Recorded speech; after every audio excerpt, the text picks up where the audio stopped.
Ricardo Carballo Calero é un escritor do século XX de grande trascendencia. Naceu en Ferrol en 1910 e morreu en Santiago de Compostela en 1990. Pero non só é un escritor, por enriba de todo, é un escritor, pero é unha personalidade polifacética, unha persoa de grande sabedoría, coñecedor de moitísimos temas, como escritor un polígrafo que escribiu de materias moi diversas, unha personalidade moi complexa que é imposible caracterizar nin coñecer desde unha perspectiva pechada, desde perspectivas dogmáticas, dende perspectivas cativas, porque é unha figura con moitas e múltiples dimensións. El, pois, nacido na cidade de Ferrol, gustáballe definirse de maneira poética, claro, porque ele era moi diferente a ambas figuras, pero de maneira poética en Escorpio, a través de un personaxe de ficción, definiuse como discípulo de Concepción Arenal, a pensadora feminista, e como discípulo de Pablo Iglesias, o fundador do PSOE. Entón, vemos que el é unha personalidade progresista, é un progresista, un pensador progresista, un escritor progresista, un activista, activista cultural, pero activista político xeral tamén, progresista, así dito en líneas xerais. Realmente, ter sido nacido en Ferrol, pois marcouno, e el amaba esa cidade de Ferrol, como outras cidades importantes da súa vida, das que logo falaremos.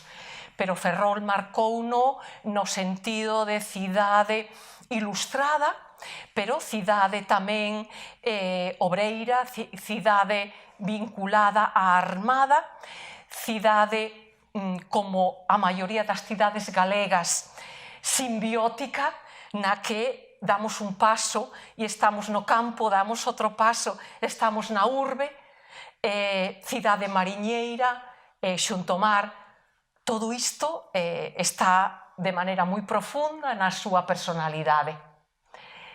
Polo demais, dixen, ben, o peso desas dúas personalidades nacidas en Ferrol, Concepción Arenal e Pablo Iglesias, pois deixan unha pegada na súa vida. El é un patriarca, un home filóxino na súa obra, o amor ás mulleres, por suposto, dende a súa propia perspectiva, é unha constante, e as mulleres son unha inspiración da súa obra.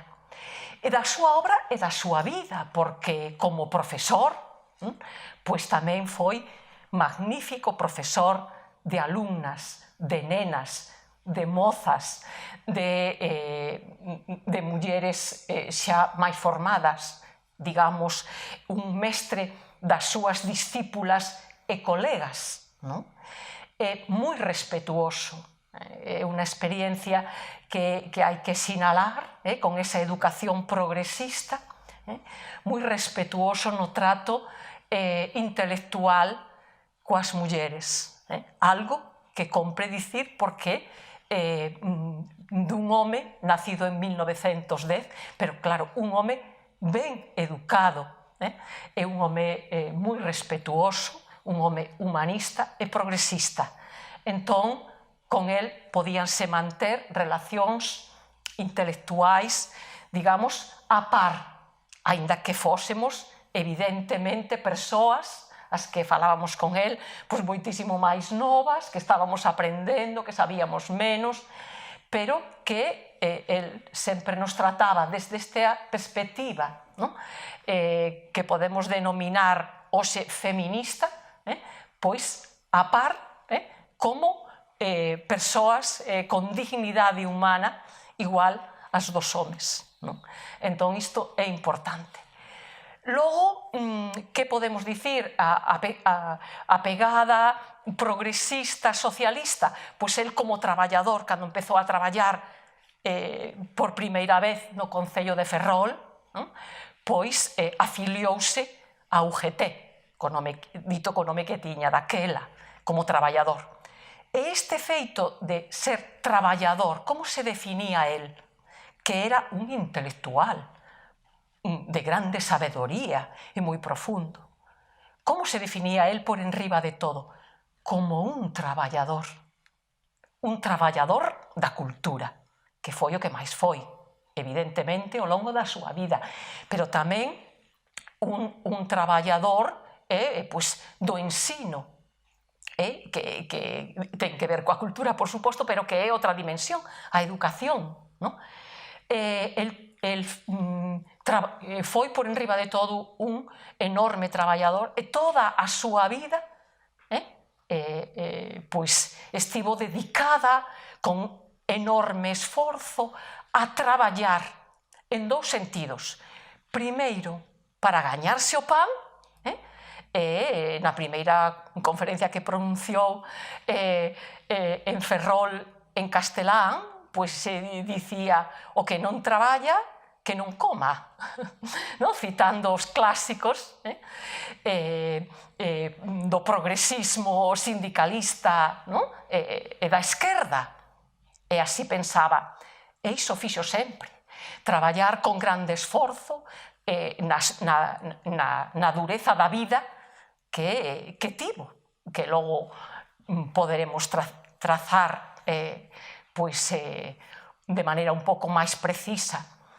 De feito, esta pegada socialista e a influencia na súa xuventude, nacido en 1910, antes da guerra, que é a súa primeira grande etapa, pois está marcada polo progresismo esquerdista, as ideas socialdemócratas.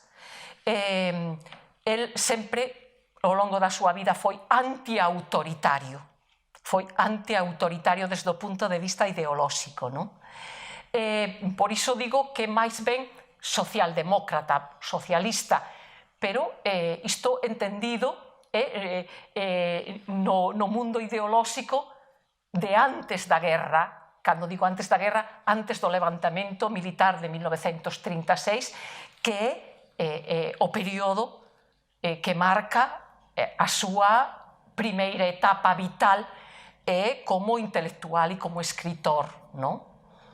E, de feito, logo, cando en 1936 está en Madrid, cando ten lugar o levantamento militar contra o réxime legal da República, estaba en Madrid para facer unas oposicións para ser profesor de ensino medio, de lingua e literatura. Ben, pois ali vaise alistar nun batallón de milicias da FETE UGT.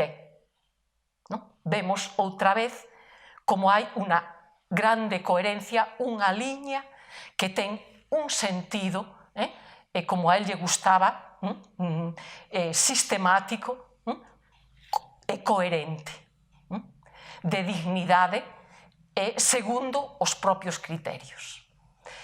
Ben, entón, xa se foron adiantando certas grandes características da personalidade polifacética de Ricardo Carballo Calero dende ese nacemento en Ferrol, na cidade de Ferrol. Así quedou tamén caracterizada a súa primeira grande etapa. Dende neno, xa dende neno, tivo unha profunda e enorme vocación creativa, gusto polo teatro, gusto pola lectura. Xa nos seus xogos, na casa, coas súas irmás e os seus irmáns, pois representaban obras de teatro que el facía e escribía.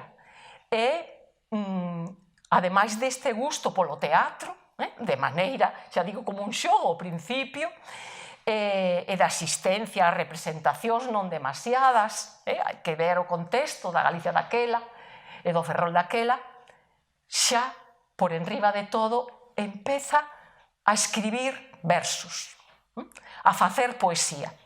E isto é outro detalle fundamental que o caracteriza, porque el, por enriba de todo, considerouse sempre un poeta. Si el se tivese que definir, diría, son poeta. E ten escrito poeta es, pois dache noxo todo agás a poesía.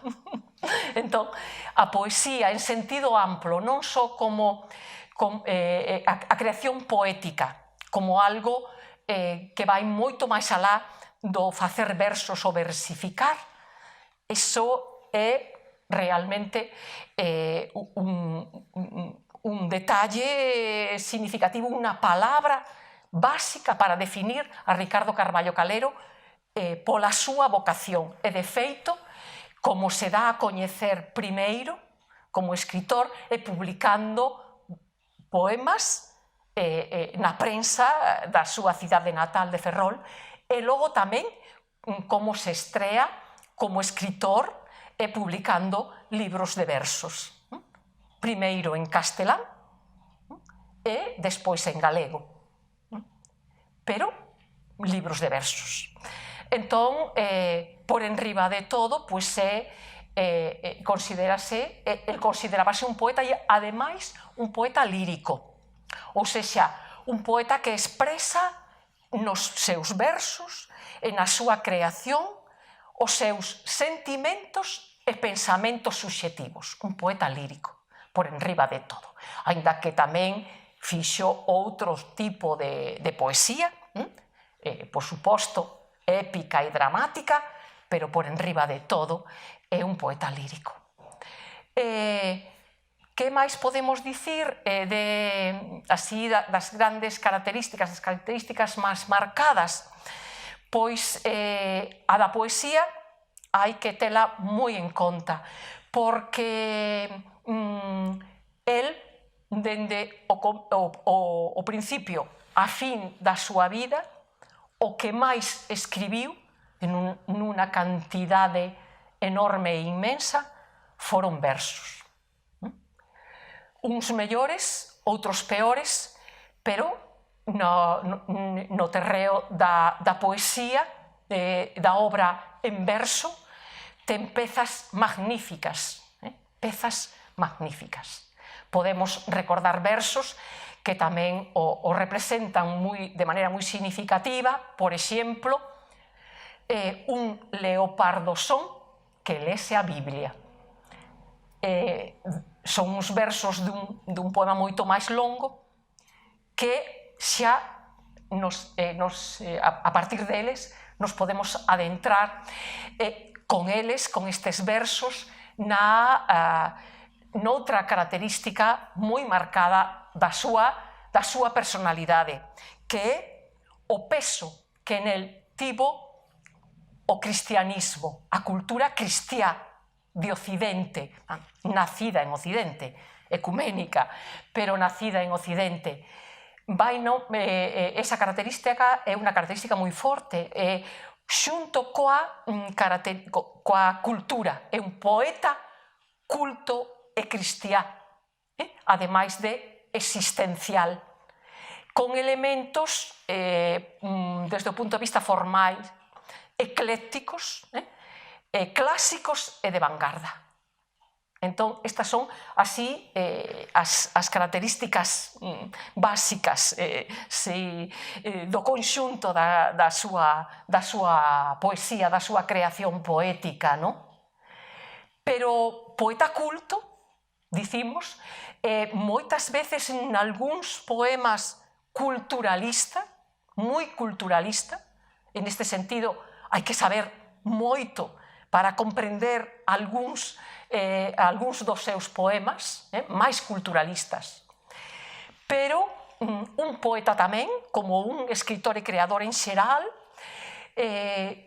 que tiña un coñecemento profundísimo da cultura popular, porque, e aquí seguimos avanzando, sinalando, digamos, pegadas, influencias que houbo nel, igual que houbo a de Pablo Iglesias, o fundador do PSOE, ou a de Cristo, unha figura que el admira moitísimo, a figura histórica de Cristo, moi próxima ás ideas socialistas, como podedes comprender, socializantes, ao mesmo tempo humanista, moi humano, moi comprensivo e con respeto ás flaquezas do ser humano.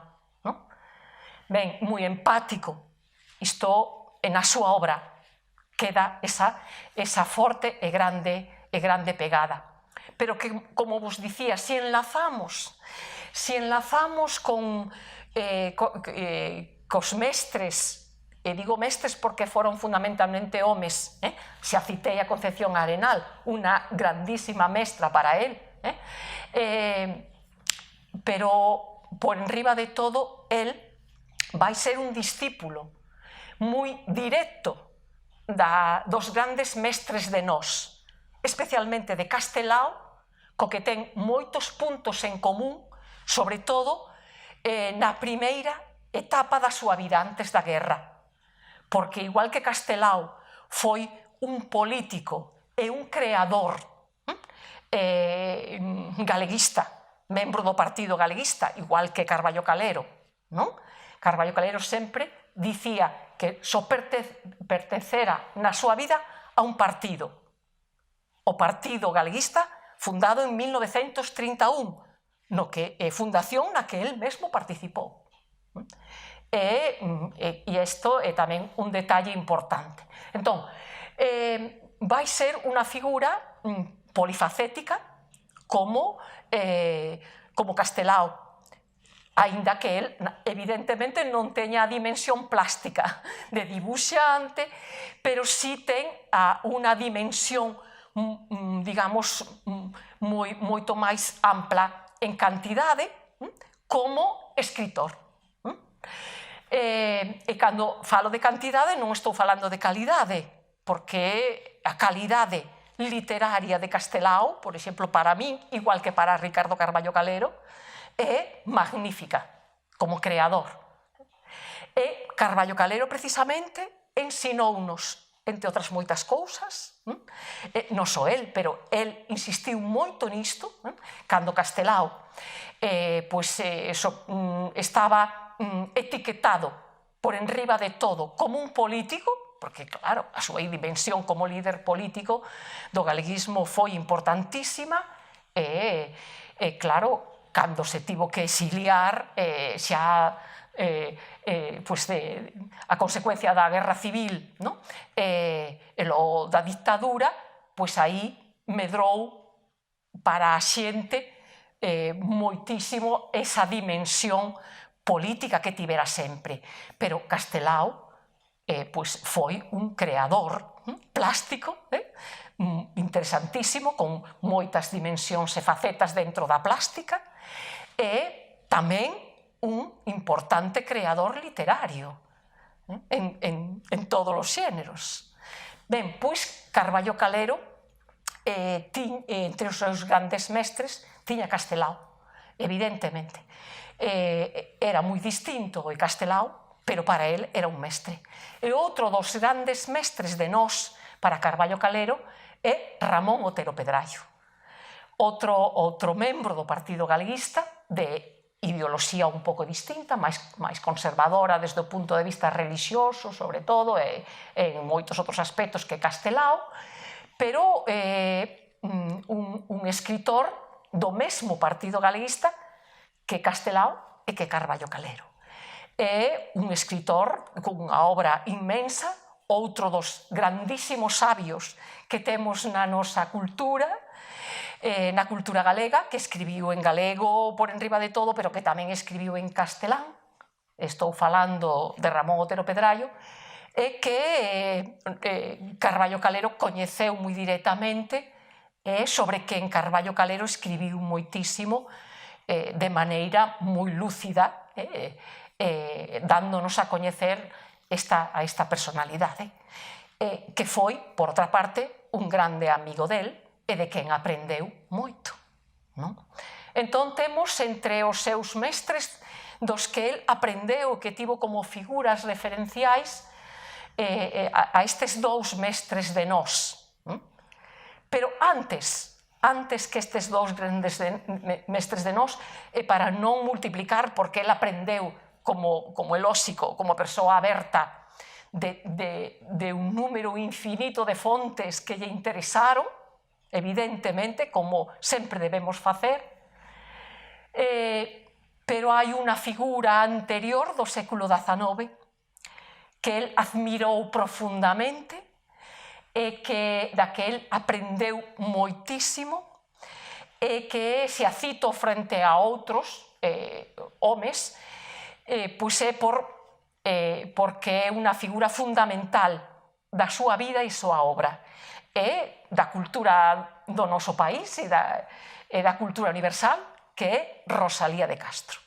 Entón, como poeta, Carballo Calero formalmente non se parece nada a Rosalía de Castro, pero tiña como, digamos, canon da máis alta poesía, como canon da máis alta poesía, e a súa dimensión humanística en canto a creadora. Ora estou falando de Rosalía de Castro como creadora. A dimensión humanística da poesía de Rosalía, feita e escrita máis alá da ideoloxía e do panfleto sempre, sempre escrita dende a profunda subxetividade e da actitude humana integral, escribindo o que se pensa e o que se sinte. Ben, el tiña como ideal. Non se poden comparar, non son comparables, pero sí podemos dicir que na obra poética e a obra creativa de Ricardo Carballo Calero, esa actitude humanística e existencial está no primeiro plano, como estaba en Rosalía de Castro. E logo, por debaixo, están no fondo, están tamén esas outras dimensións, a dimensión trascendental, filosófica, a dimensión social, comunitaria, pero, en primeiro lugar, a preocupación humana e o feito de escribir coa cabeza e o corazón, e tamén co todo o corpo. Isto, el ensinóunolo a ver en Rosalía de Castro, porque os seus traballos sobre Rosalía de Castro son interesantísimos, siguen estando de actualidade, aínda que evidentemente a ciencia avanzou moito nos aspectos nos que se pode avanzar de investigación, pero o que son as súas análisis, as súas lecturas da obra de Rosalía de Castro seguen sendo moi lúcidas e seguen mostrándonos a grandeza enorme de Rosalía de Castro.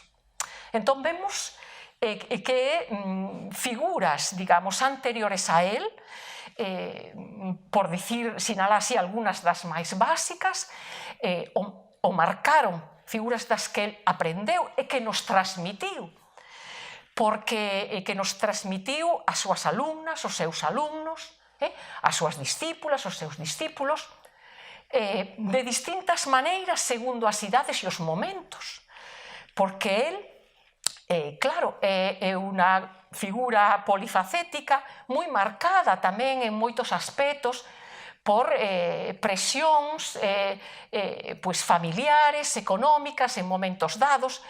El, pois de novo, a carreira que estudou foi a de Dereito, pero obtivo, aquí en Santiago de Compostela, obtivo unhas notas excelentes, pero non era a súa vocación.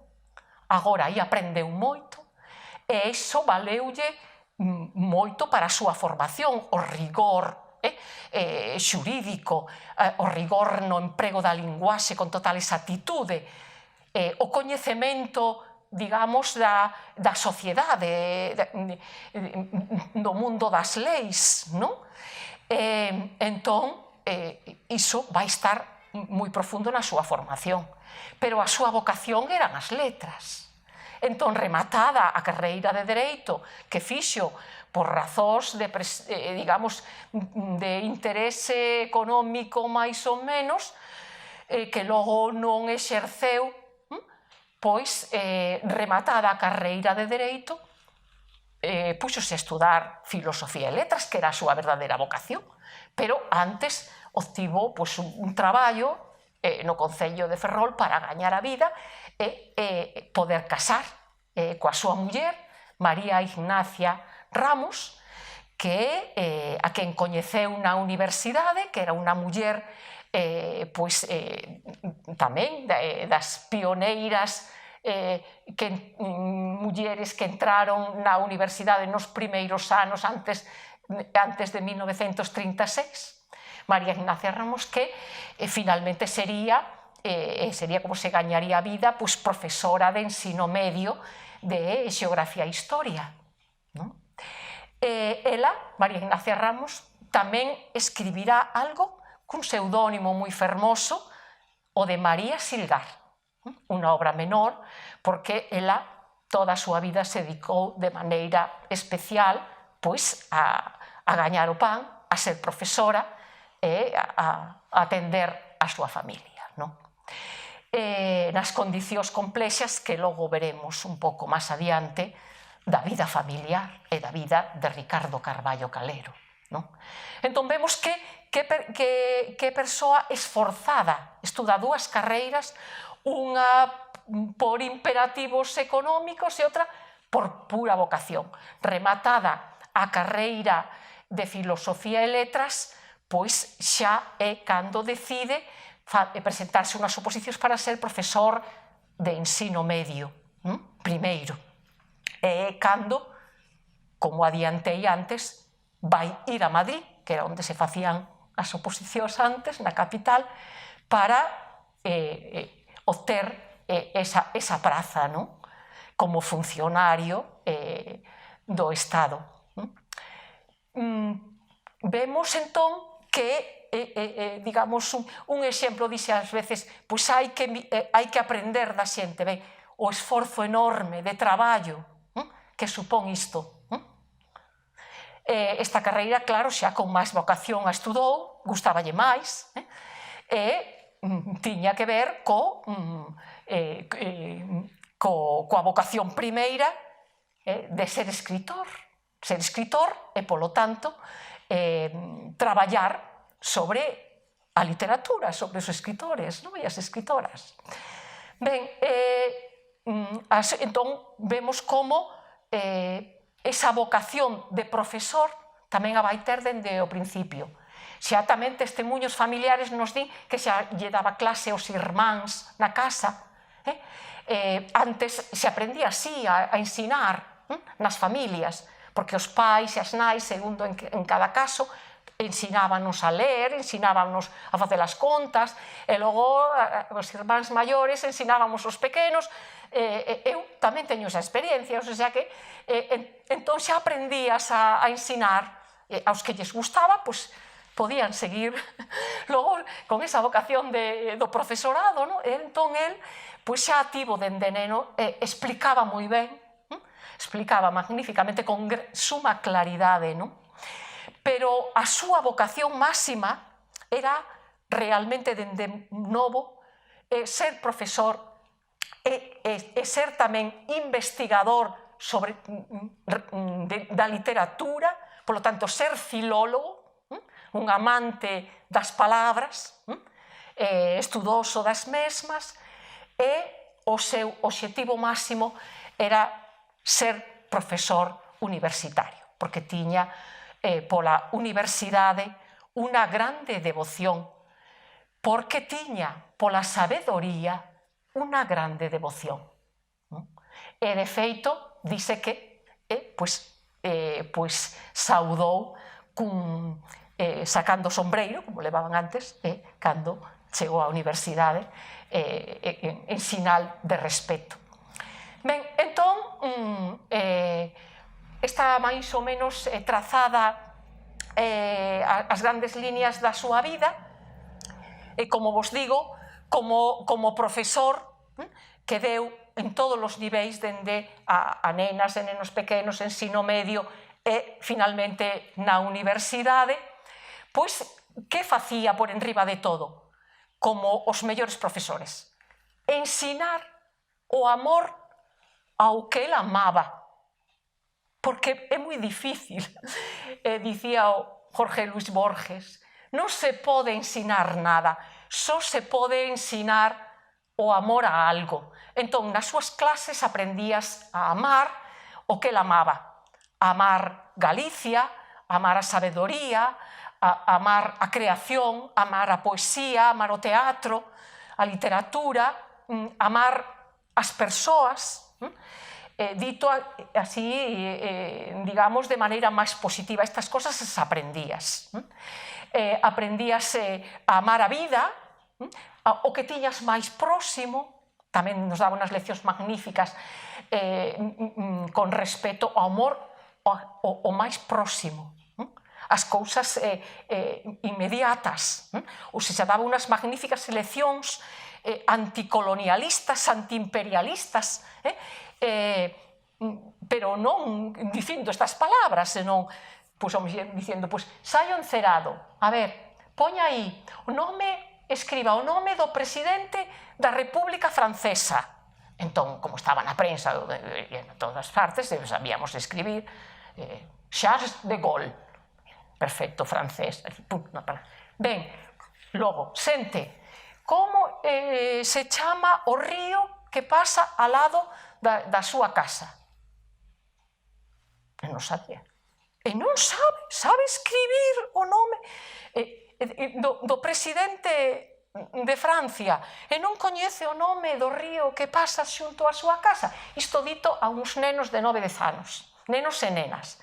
Entón, claro, facíache pensar, pero non che explicaba máis, non botaba un panfleto, simplemente dicía iso.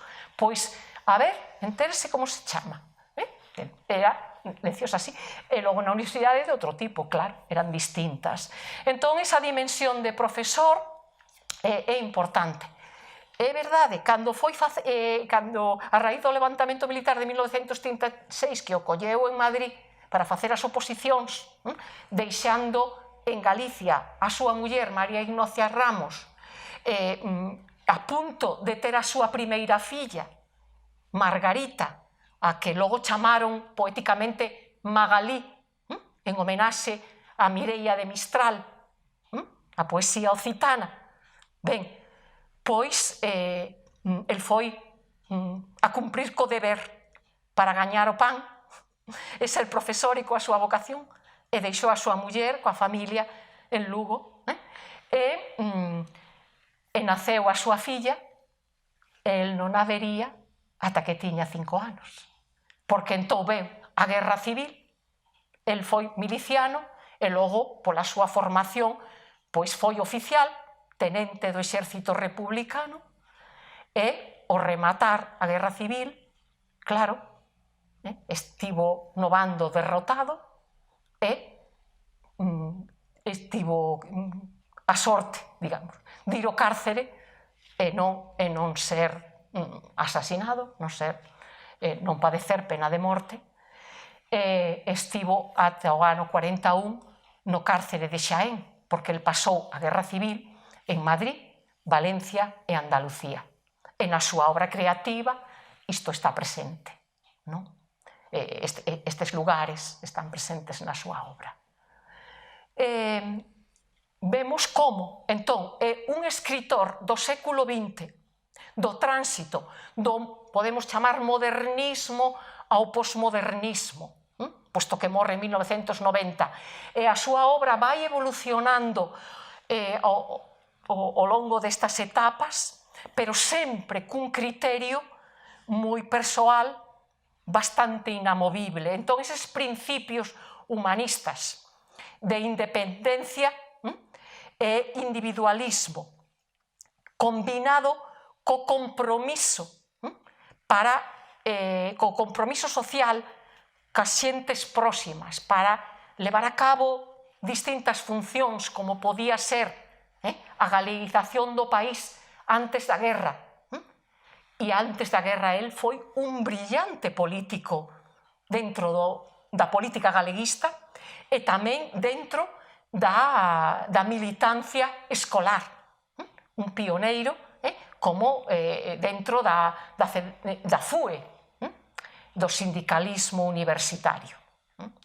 Logo, durante a Guerra Civil, participou pola súa idade, non como Castelao, que Castelao defendeu a República coas letras, e co lápis, co debuxo, pero non coas armas. Pero Carballo Calero, pola súa idade, coas armas. Tivo que se facer guerreiro. E cumpliu a súa función. E aí, por exemplo, defendeu a dous condenados, o sea, que actuou como abogado. Serviulle a carreira de abogado para iso. E sempre escribindo, sempre escribindo. E claro, evidentemente, el quedou aquí, non marchou exilio como Castelao, quedou aquí porque, nada máis saír do cárcere, pois evidentemente retornou a Galicia. E na posguerra, durante a dictadura, durante a transición e durante a democracia, el vai vivir entón en Ferrol, en Lugo e en Santiago de Compostela, que son as súas tres grandes cidades, ademais desas outras de Madrid, Valencia, e logo distintos lugares de Andalucía, nas que a súa vida se move, pero en Galicia pois é este triángulo Ferrol, Lugo, Santiago de Compostela, porque a súa muller, María Ignacia Ramos, era de terras luguesas, por iso el xa antes da guerra vai ir a Lugo, e logo en Lugo vai vivir 15 anos dirixindo o Colexio Fingol, que é un colexio pedagóxicamente excepcional, en plena dictadura, creado por un mecenas tamén galeguista,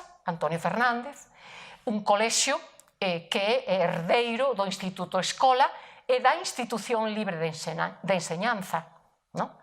E aí dábase un ensino absolutamente innovador, integrado no medio, no que se traballaba o horto, se atendían os animais, había saídas ao campo, había laboratorios, había clases de música, de danza, de cociña, era mixto. Estábamos rapazas e rapaces xuntos nese colexio. El dirixía todo. Aí estábamos en réxime medio pensionista e atendía todo. Ensinábanos desde como comer, como a cortesía na mesa, ata como xogar, a que podíamos xogar, e moitas máis cousas. Entón, aí era o ensino sen libros, e aí el daba clase, e tiña unha sabedoría enorme, non só daba clase de lingua e literatura, daba clase de filosofía, de francés, de historia. Entón, vemos outra dimensión moi importante de Carballo Calero, esa sabedoría multifacética, o feito de ser un sabio en moitas materias, e ter unha formación universitaria xurídica e máis filolóxica. Como lle pasou como características que tiñan os grandes mestres de nós. El coincide nisto cos grandes mestres de nós, e el é un membro, como el se definía, da xeración do Seminario de Estudos Galegos, como se autodefine, da segunda promoción do Seminario de Estudos Galegos. Entón, nel confluen a ciencia, a creación e a política, entendendo por política o servizo ao pobo e o servizo á cidadanía, no sentido máis puro e ético desta dimensión. Entón, isto é un pouco a súa personalidade, non? E que podemos dicir?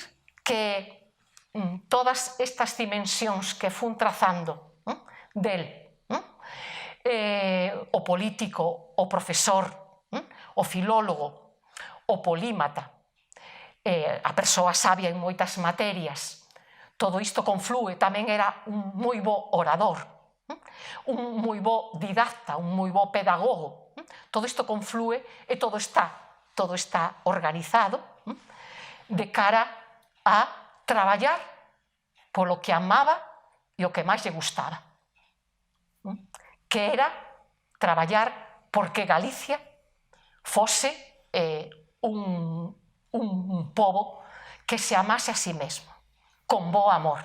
E cando dicimos Galicia, dicimos a xente de Galicia.